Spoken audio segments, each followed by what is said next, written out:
Shalom, selamat pagi Jemaat Gunung Putri. Kembali kita memasuki hadirat Tuhan pada pagi hari ini untuk merenungi firman Tuhan.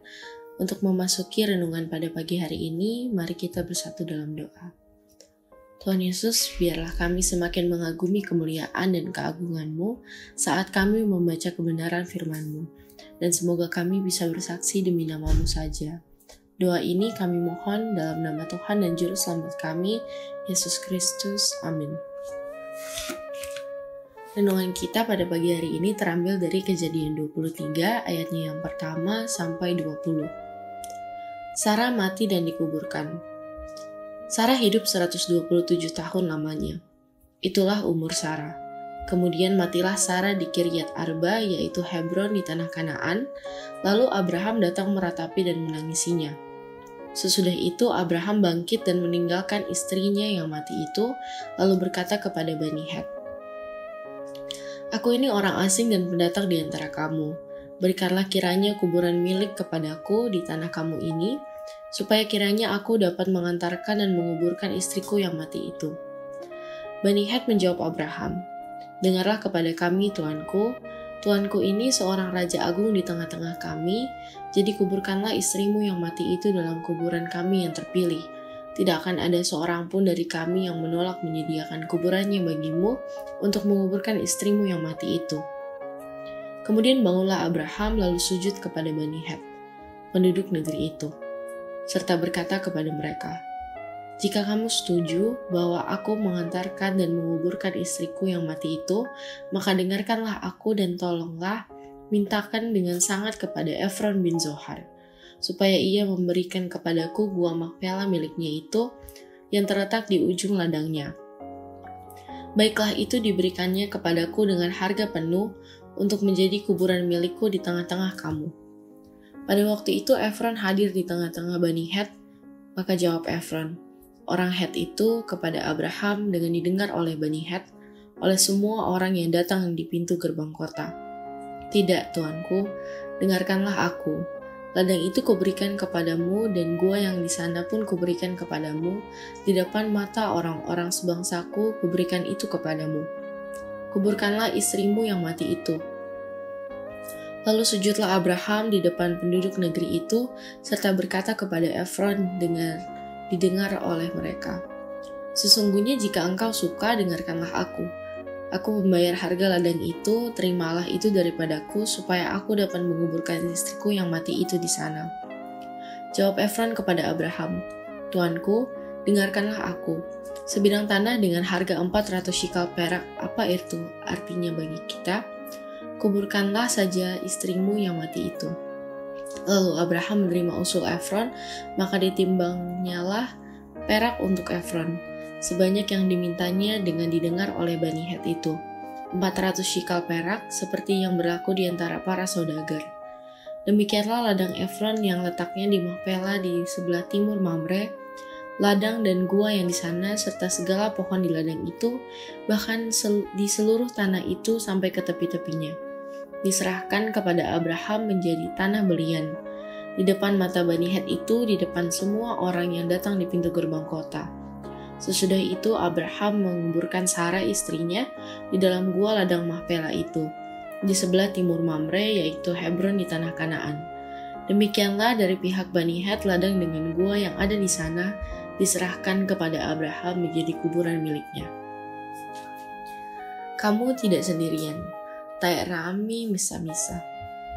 Seorang ibu sangat terpukul karena kehilangan anak yang dikasihinya. Seorang anak lelaki yang baru duduk di bangku sekolah dasar. Ibu ini makin tertekan karena suaminya sedang berada di perantauan dan sulit untuk pulang menguburkan anaknya. Dalam duka yang mendalam itu, sang ibu merasa sendiri menanggung duka yang dalam itu. Kondisi semakin memprihatinkan karena duka itu. Namun kedatangan keluarga dan tetangga membuatnya lebih tenang. Demikian pula yang dialami oleh Abraham ketika Sarah istrinya meninggal. Ia sangat terpukul karena sedang berada di negeri orang. Tetapi Tuhan tidak meninggalkan Abraham seorang diri dalam kedukaan yang dialaminya. Tuhan justru memakai orang Het yang ditinggal di negeri itu untuk menolong Abraham. Mereka justru menyediakan kuburan untuk Abraham dapat menguburkan Sarah istrinya. Lalu Abraham menguburkan istrinya di Gua Mahpela dengan bantuan Bani Het.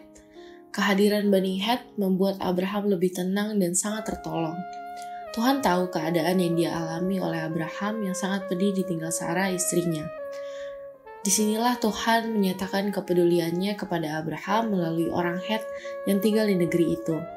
Akhirnya Abraham tidak merasa sendiri karena melalui orang Het, Tuhan menolongnya. Kita sering mengalami kesulitan dan pergumulan hidup, penyakit, persoalan keluarga dan pekerjaan, atau bahkan kedukaan. Kita bahkan pernah merasa sendirian dalam pergumulan itu. Tetapi kita percaya bahwa Tuhan selalu setia menolong kita dengan caranya sendiri. Walaupun Abraham beriman, namun sebagai manusia dia punya keterbatasan. Namun Tuhan yang setia tetap menolongnya. Amin. Mari kita bersatu dalam doa penutup. Tuhan Yesus, kembali kami menghadap ke hadirat-Mu yang kudus. Kami bersyukur karena pada pagi hari ini kami bisa membaca firman-Mu bersama-sama. Tuhan, pada pagi hari ini kami ingin mendoakan seluruh jemaat-Mu dalam kegiatan pelayanan ibadah minggu, OIG, dan juga kepanitiaan dan tim kerja. Kiranya Tuhan tetap dianugerahkan kesehatan dan pertumbuhan rohani yang baik, yang berkenan pada Tuhan untuk menjalani setiap tanggung jawab yang dipercayakan Tuhan. Kami juga berdoa bagi Tante Isi Bulo yang kakinya terkilir, Tuhan kiranya jamah dan beri kesembuhan. Kami juga tidak henti-hentinya mendoakan Om Edi, kiranya terus Tuhan sertai dalam proses penyembuhan di rumah sakit.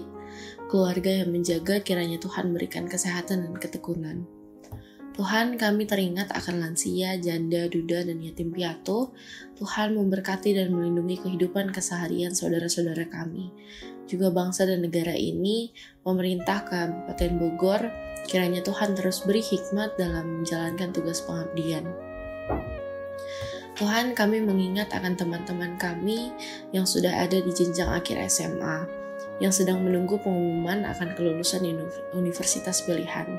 Tuhan kiranya beri ketekunan dan hati yang tulus, karena kami sadar dimanapun Tuhan akan menempatkan mereka, itu adalah bagian dari rencana Tuhan semata. Juga untuk teman-teman yang sedang menghadapi semester akhir perkuliahan, baik yang sedang menyusun skripsi maupun yang sedang menjalankan tugas magang, juga yang sedang menunggu atau mencari pekerjaan, kiranya Tuhan tuntun mereka dalam kasih setia Tuhan. Tuhan Yesus, ada kalanya hati dan pikiran dan perbuatan kami tidak selalu menurut dengan kehendak-Mu. Dalam segala kekurangan kami ingin meminta maaf dan memohon bimbingan-Mu. Tuhan, untuk kegelisahan yang tidak dapat kami ucapkan maupun kami tuliskan, kami ingin mendoakan yang terbaik. Dari semua keseharian anak-anak-Mu, kami ingin menyerahkan seluruh hidup kami di dalam tangan-Mu. Dalam Tuhan Yesus kami berdoa. Haleluya. Amin.